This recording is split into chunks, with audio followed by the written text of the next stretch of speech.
If you're a coach, a consultant, a trainer, in fact, an experienced professional, then there's a very good chance that what you know is not actually the problem.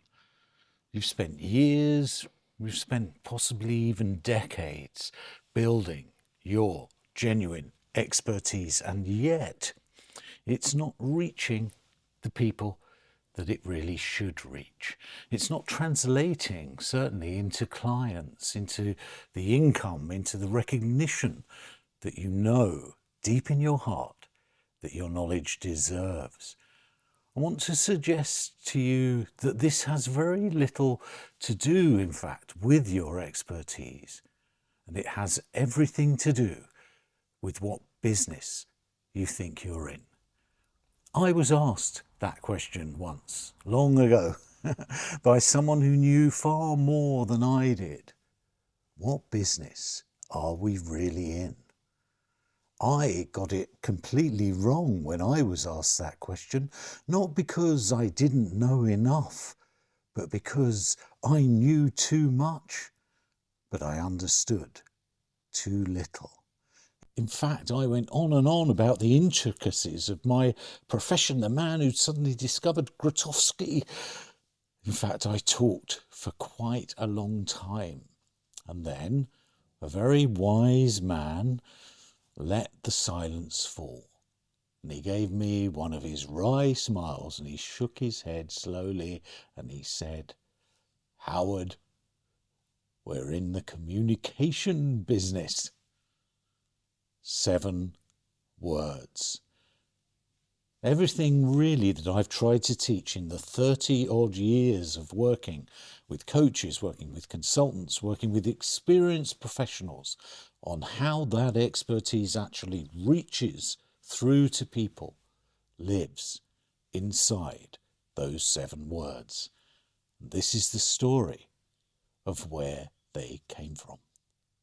I want to take you back to 1979 when I had just finished school, and it was before I went to university. Now, I spent a year in a bookshop in London. Now, I absolutely love books. I have always absolutely loved books, but I hated that job. Every morning I would join the commuters. There's a train behind me. We might hear the same platform, the same carriages, the same destination, often the same faces, grim. And I remember thinking with a clarity that actually honestly surprised me, I am physiologically incapable of doing this for the rest of my life. Not emotionally opposed to it, not philosophically opposed to it, physiologically, physically incapable. Something in me just wouldn't allow it. Now, naively perhaps, I wanted a degree in magic. Now, no such degree even existed, so even more naively, I opted for drama. And really, it was what I needed at that point in my life, something deeper than the book business. So eventually I arrived at a place called Bretton Hall College in Yorkshire in the autumn of 1980. Now, Bretton Hall, well, it wasn't a conventional drama school. There were only 24 of us as students, and it was a degree that was validated by the University of Leeds, but it was 90% practical work. We wrote, we acted, we sang, we danced, we produced films, we produced radio shows, we interviewed a number of famous playwrights. We studied the full spectrum of theatrical history, from Stanislavski to Grotowski, from Brecht to No Theatre, from Kabuki to Mike Lee. We studied every tradition, every method, every form, and at the centre of it all was our head of drama, John Hodgson. John wasn't simply a teacher.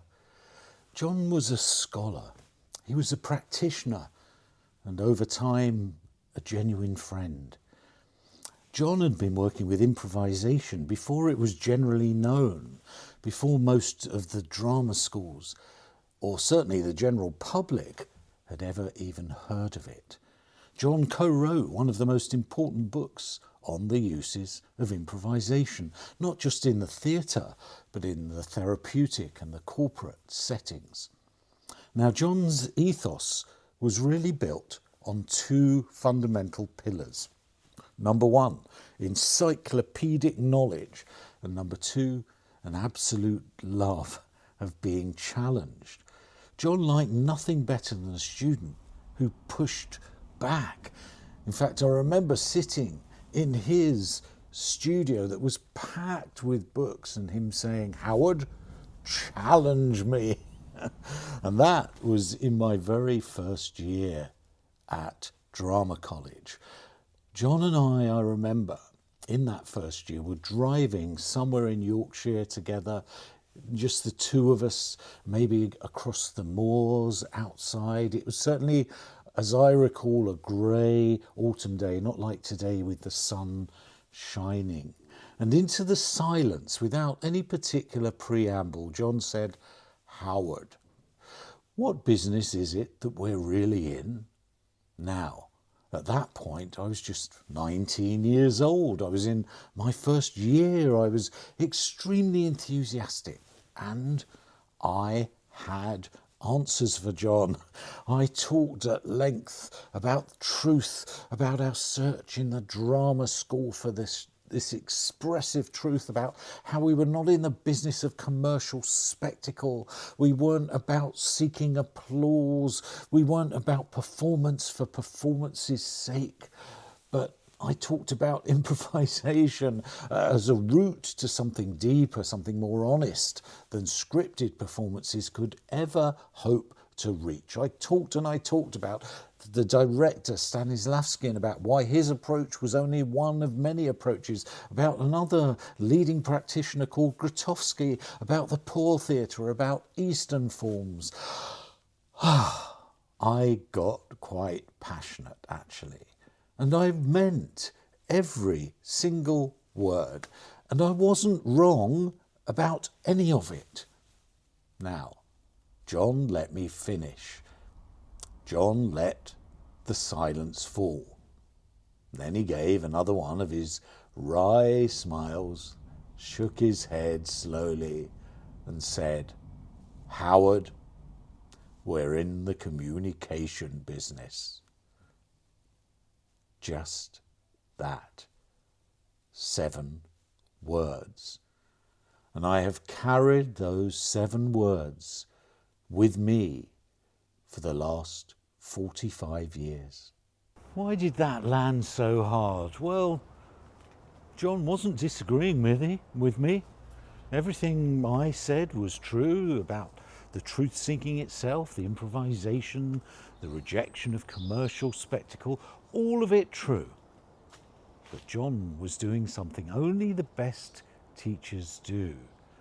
He was taking everything I knew and he was asking, what is this actually for? All of that knowledge, all of that passion, all of those traditions and methods and ideologies and forms, what is the point of any of it if it doesn't actually reach another human being? Communication. Not performance, not art, not technique. Communication. The moment of genuine contact between one person and another. That is the business we are in. And that realization has shaped everything that I've done since. All of it. My sales work, my coaching, these videos. And really, this is why I'm making this, and here's why this matters for you. If you're building a professional services business, if you're a coach, if you're a consultant, if you're a trainer, if you're some kind of experienced expert, you are in the communication business. You're not in the expertise business. You're not in the content business, not in the personal brand business, the communication business. And the mistake that most experts tend to make, it's certainly the mistake that I see happening most consistently, is that they focus entirely on what they know, and they focus almost not at all on how it reaches another person. Now, their expertise is real. I've never had any doubt about that. But expertise that doesn't travel is just knowledge sitting in a room talking to itself. John's 7 words contain everything I've tried to teach in 30 years of working with people on how they communicate what it is that they know. Your content is your communication. Your sales conversations are communication. Your emails, your videos, your offers, all of it is communication. And communication, done properly, is a craft. Not a personality trait, not a gift that you either have or you don't have, a craft, which means it can be learned, which means you're not condemned to whatever version of it you currently have. Now, this is what John taught me, not in some lecture, in a car, on a grey afternoon on the Yorkshire moors, in just 7 words. If you ask most experts what it is that they'll do, they'll tell you something like this. They'll talk about their knowledge, their experience, their qualifications, their methodology. Now, all of that is real. All of that is earned. All of that is valuable, and all of that is completely useless if it stays inside a circle that nobody can enter. And then there is this. The moment the expertise actually reaches another person, lands and changes something.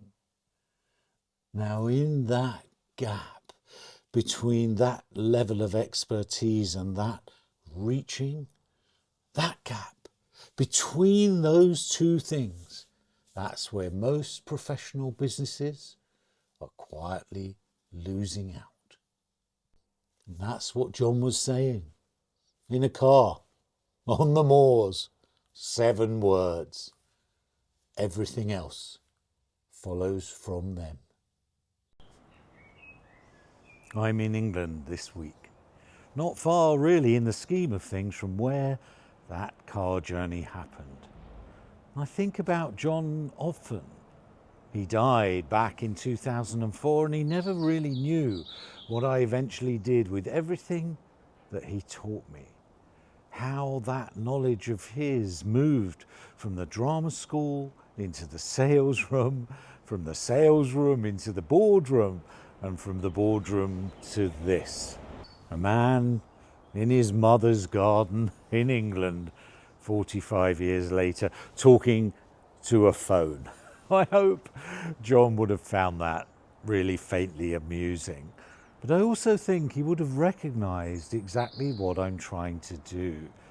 Because ultimately it was what he was doing on that grey afternoon out on the moors of Yorkshire. Asking a question, waiting for the answer, and then offering something simpler and something more useful and something more true. If any of this is landing, if you sense that gap between what you know and how it then reaches people might be worth a conversation, then message me. Just that. And like me and John in the car, we'll talk. Now, this is the first in a series called The Communication Business in honour of John. And next week I want to tell you about a voicemail from a Hollywood screenwriter named William Goldman and what that voicemail taught me about sincerity. Take good care of yourself and take good care of those you seek to serve.